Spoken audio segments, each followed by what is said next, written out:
counter criticism, trying to find out what happened in the world.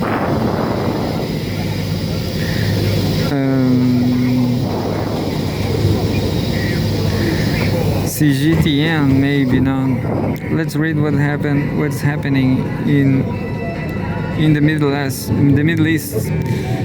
If I have Al Jazeera, do I have Al Jazeera app installed? I guess not. Where's Al Jazeera? Al Jazeera app. There's not here. I didn't uninstall Al Jazeera. But here we go.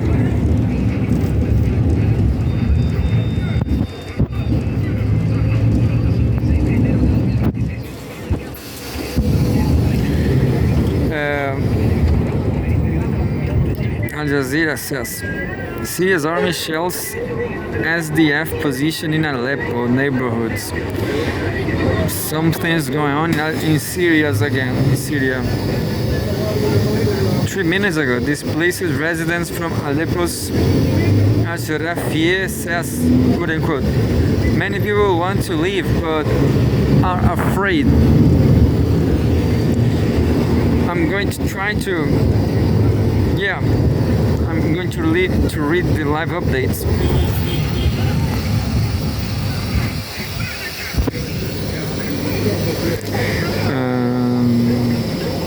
By Niels Adler. Man, I'm beautiful journalist. Not normal.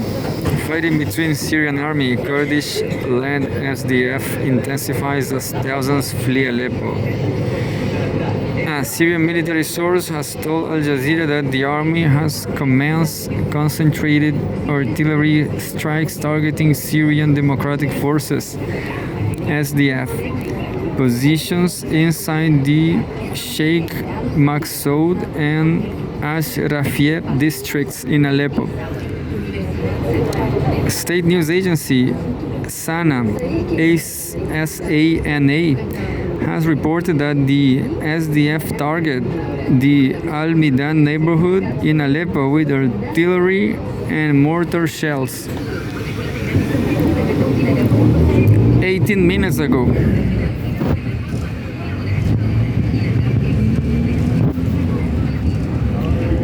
There's photographs, people flee Aleppo. There's one more update 5 minutes ago. The good news is Gaza is in peace, I guess. There's not 50 people dying in Gaza now.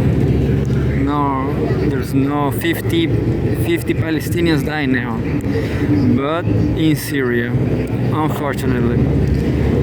5 minutes ago, displaced residents from Aleppo's Ashrafiyeh says, quote unquote, many people want to leave, but are afraid. Rana Isa, 43 years, whose family fled Aleppo's Ashrafiyeh neighborhood earlier today under sniper fire, has told the AFP news agency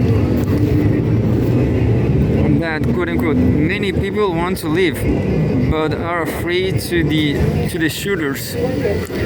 Quote, we have gone through very difficult times. My children were terrified, end quote. She said about her family's experience. State television, citing a civilian defense official, said about 16,000 people fled the two neighborhoods today, with at least 21 people dead over 3 days, according to government and Kurdish force figures. And there's a photograph.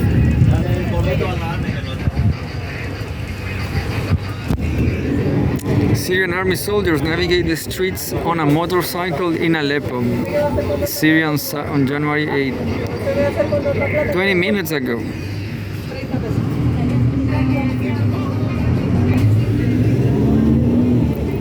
A Photos. People flee Aleppo's Sheikh Maksoud Ashrafiyeh districts. Syrian soldiers assist residents fleeing the Sheikh Maksoud and Ashrafiyeh districts in Aleppo. Residents in a damaged vehicle flee. Anyway.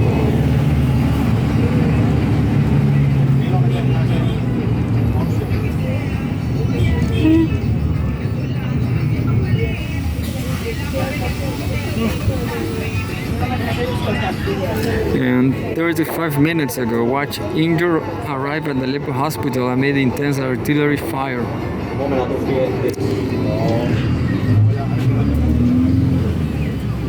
And 50 minutes ago, Syrian authorities announced curfew in 6 Aleppo districts amid clashes.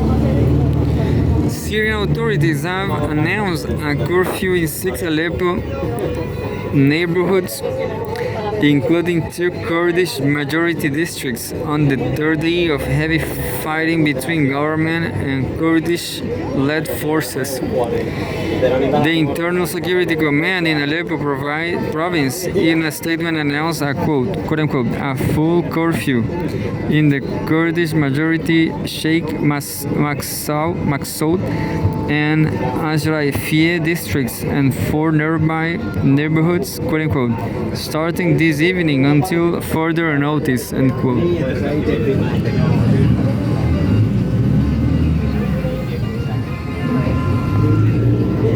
Syrian government releases new statement.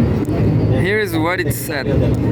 First, stability cannot be achieved with weapons outside the state's control, and the only way to a solution is the return of the rule of law.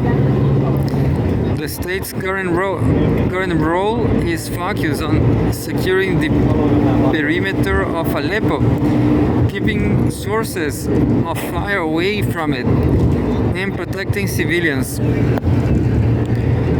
We demand the withdrawal of militia forces from the Sheikh Maksoud and Ashrafiyeh districts and an end to this military situation. The solution lies not in media rhetoric or exchanging accusations, but in resorting to state institutions. The chaos and escalation on the ground we are witnessing is a direct result of the SDF's violation of the agreement. And lastly, it was a summary.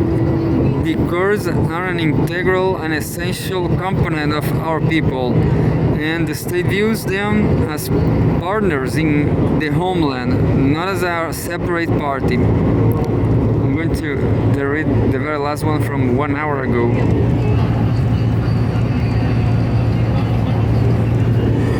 Which side does the US support? Both in different ways. The US has backed the Syrian Democratic Forces, SDF, since its foundation in 2015, but it also enjoys warm diplomatic relations with President Ahmed al-Sarraj's government. Washington has said it is monitoring the clashes in Aleppo and calls for restraint on both sides. Analysts have told Al Jazeera that this is likely because both are currently reliable partners in combating